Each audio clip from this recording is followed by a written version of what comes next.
Las fotografías capturan en su mayoría momentos especiales en nuestra vida, pero también hay fotografías que guardan una historia muy inquietante detrás de ellas, como una foto de un sujeto vertiendo ácido en una piscina, hasta una tierna foto de una niña con su padre que guarda una historia muy inquietante. Ponte cómodo y acompáñame a conocer 5 fotografías con una historia muy perturbadora. Número 5. James Brooke. El 18 de julio de 1964, unos protestantes ingresaron a las instalaciones del motel Monson Motor Lodge y se dirigieron a la piscina. Este lugar fue parte de una serie de eventos durante el movimiento por los derechos civiles en los Estados Unidos. Al ver a los protestantes de color y blancos, James, el gerente del motel, comenzó a verter ácido muriático en la piscina para quemar a los manifestantes. Se puede observar la cara de pánico de algunas personas al darse cuenta que esta persona estaba arrojando ácido, mientras James gritaba que estaba limpiando la piscina. Número 4. Daylen Pua se encontraba haciendo senderismo en Kaneohe,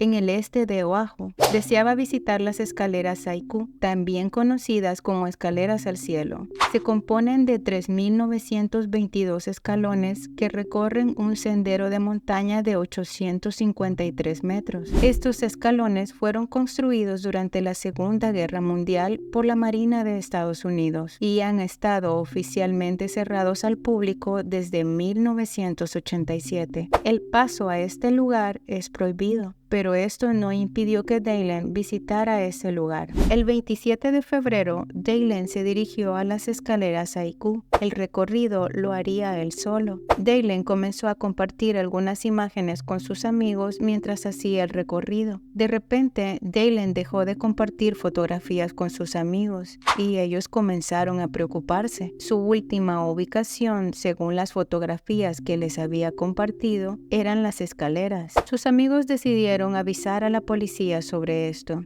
El departamento de bomberos, policías y rescatistas buscaron a Daylen, pero no se encontró ni siquiera una pista del paradero de Daylen. Al no tener pistas de Daylen, estudiaron detenidamente las fotografías que él había compartido con sus amigos y observaron algo muy extraño en una de ellas. Se podía ver a un hombre a una distancia no muy lejana a Daylen. Lastimosamente, el hombre no pudo ser identificado. La esperanza de la familia era identificar y localizar a este sujeto para que pudiera dar alguna pista sobre la desaparición de Daylen. Se dice que probablemente el hombre nunca se acercó a una estación de policía para dar mayor información debido a que esta zona es restringida. Otros creen que este sujeto tuvo algo que ver con la desaparición de Daylen. El paradero de Daylen y la identidad del sujeto de la foto continúan siendo un misterio. Número 3. Una noche, la familia Whittaker salió a cenar para celebrar la graduación de su hijo mayor,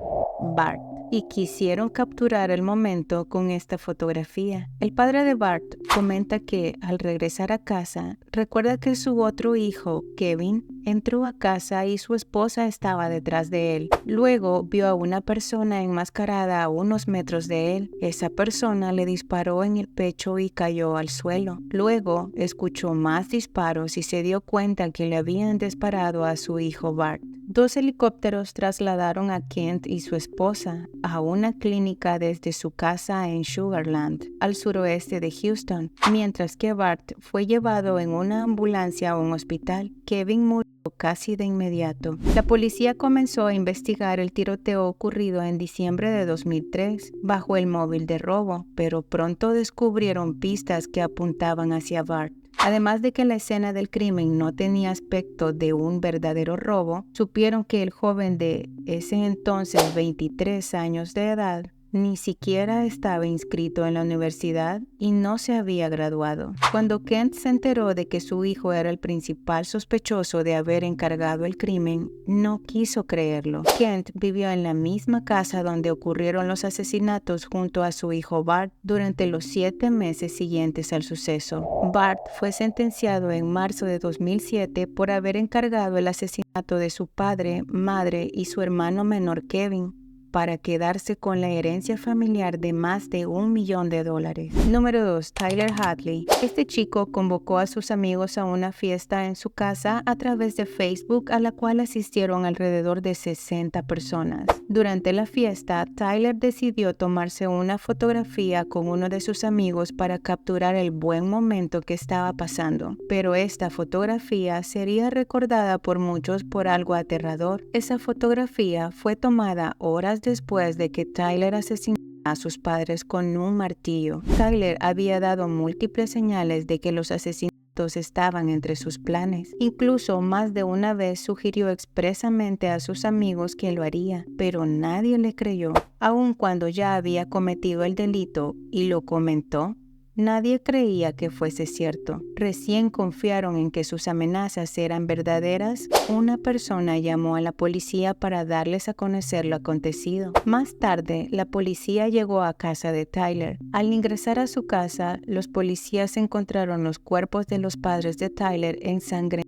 y con una toalla alrededor de sus cabezas. Se encontraban en un cuarto que estaba con llave. La policía lo detuvo justo después de que hiciera una descontrolada fiesta en la casa familiar. Número 1. Franklin Floyd y Susan Sevakis. Parece ser una fotografía muy tierna de un padre con su pequeña hija. Esta foto guarda una historia muy perturbadora. La mamá de Susan, Sandra Shipman, tenía 4 hijos, entre ellos Susan. Debido a la pobreza extrema por la que Sandra estaba atravesando y el no poder dar de comer a sus hijos, tomó la decisión de dar a sus hijos en adopción. Mientras atravesaba por esa situación, conoció a Franklin y le comentó la situación por la que estaba atravesando, que estaba a punto de perder a sus 4 hijos. Sandra y Franklin salieron un mes y él le propuso matrimonio, a lo cual Sandra aceptó y así Franklin se hizo cargo de la custodia de los hijos de Sandra. Más tarde, Sandra fue sentenciada a 30 días de prisión por librar un cheque sin fondo en un almacén local con el propósito de comprar pañales para sus hijos. Franklin aprovechó la oportunidad para llevarse a los pequeños. No estaba interesado en todos ellos, sino en Susan,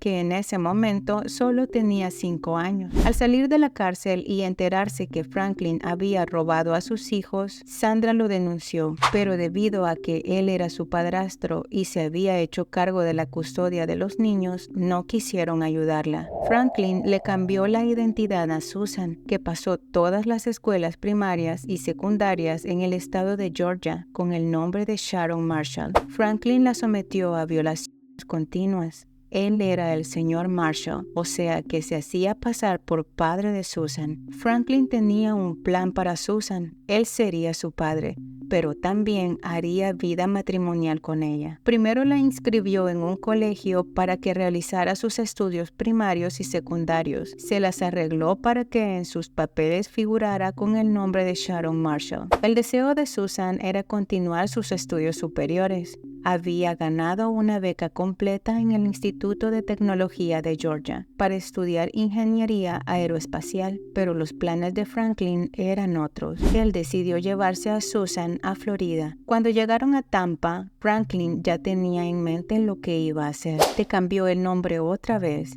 y Susan dejó de ser Sharon Marshall para llamarse Tonya Down. La hizo trabajar en locales nudistas.